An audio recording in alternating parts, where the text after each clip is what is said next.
Astăzi o să fiu ghidat de diferite persoane, unii mă luau la mișto, alții chiar mă ajutau să trec traseul cu succes. Așa că rămâneți până la final pentru a vedea cum au ghidat fiecare. Deci prima persoană o să fie Dragoș, cum îl știți în toate videoclipurile. Haideți să-l sunăm, cam asta este traseul, după cum îl vedeți, nu este cine știe ce. Ce faci, mă? Bine, tu? Știi ideea videoclipului, da? Deci mă coordonez, cam asta e traseul, după cum vezi. Stânga, dreapta, după acolo mă întorc.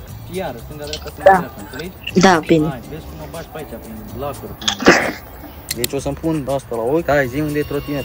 Dar până să începem clipul, îi mulțumesc lui Lucky KX10, fiindcă a dat boost la serverul nostru de Discord. Dacă vreți să intrați, aveți link de invitație în descriere. Dreapta. Dreapta. Dreapta, spate, mă, bule. Să click și mergi în față. E dat? Da, aprins trotineta și mergi în față. Hai, accelerează și te duci direct în față. Că e bine poziționată. Bă, iar, mă, bule. Am greșit, în spate. Așa, gata, că acolo e traseul. Dă-i în față. Nu, glămeam. Stânga. Bun, dreapta. Bă, dai în com, bă. Ce? Nu, hai, dai. Așa. Fă stânga și dă-i în față.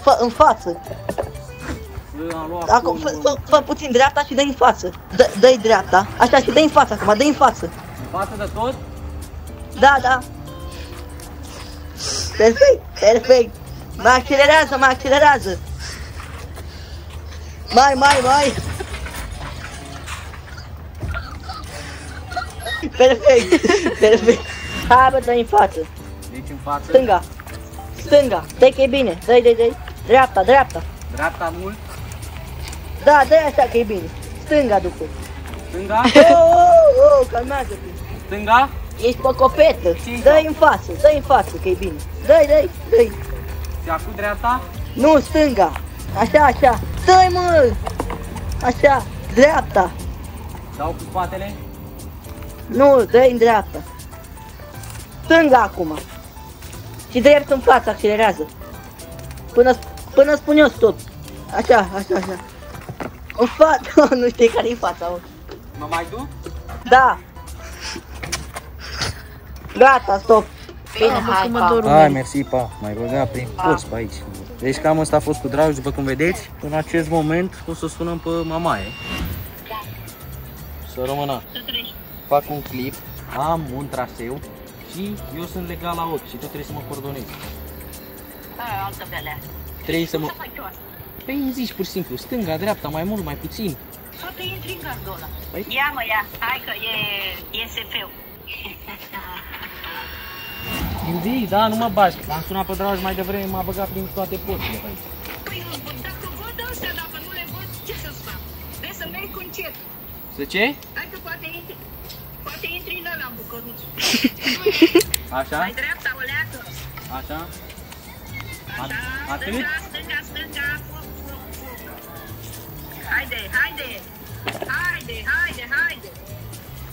Mergi, e de-a jumătate. Hai, mergi. Dreapta. Mult? Dreapta, dar nu pe loc. Mai larg, o iei cu roata din spate. Acum o iau? Hai, așa, e foarte bine. Mergi.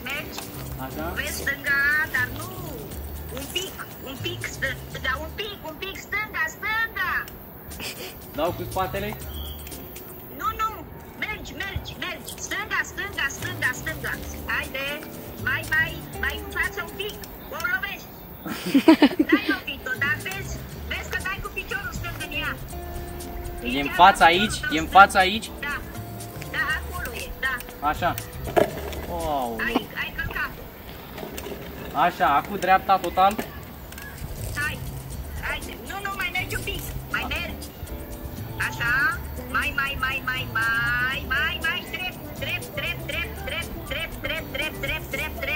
drept, gata, dreapta.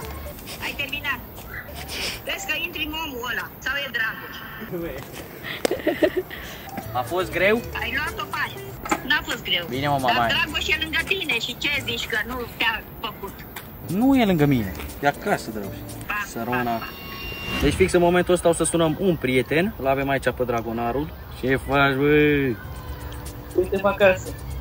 Fii atent, filmez un clip. Am un clip aici de filmat. Deci am o trotinetă, un traseu și pur și simplu trebuie să mă ghidez. Stânga, dreapta, după acolo mă întorc și iară. Bine, acum nu mai mă ghidez, acum mă ghidez doar dusul. Întorsul nu mai, că ne ia prea mult, înțelegi? Dar vezi, ai grijă că Dragoș m-a băgat pe aici, prin stâncile alea, pe acolo, prin iarbă, ba prin gard. Mă faci ca lumea, nu vrăjeli. Da, te fac ca lumea cu obraz. Hai și zici, da? Da.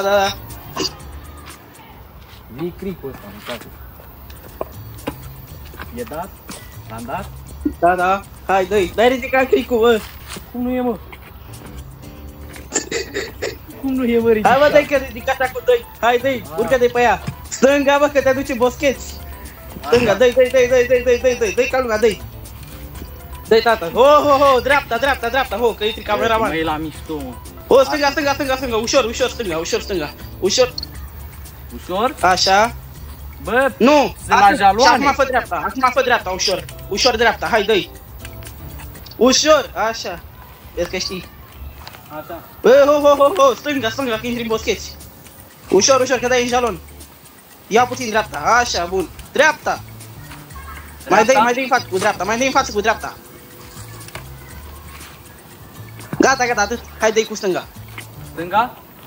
Mult sau? Dă-i cu stânga tare. Așa.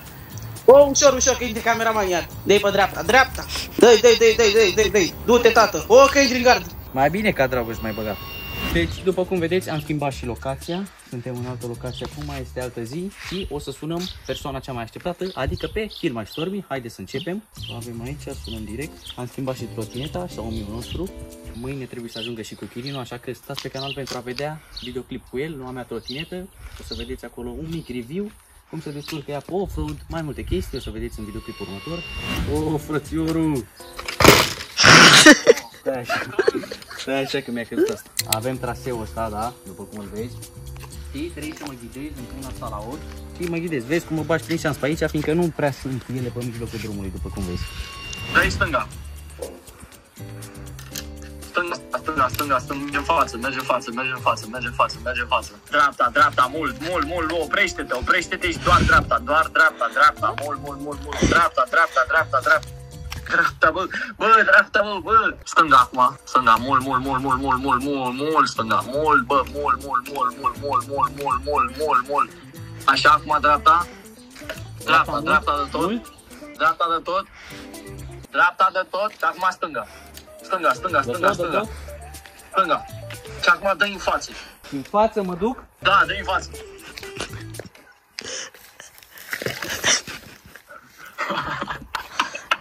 Gata, mă. Perfect. Mama, am rupt-o, mâncați și am zgâriat-o, mâncați. Ce faci, mă? Pe unde mă bagi, mă, mâncați? Like și subscribe. Ați auzit, da? Hai, mersi, pa!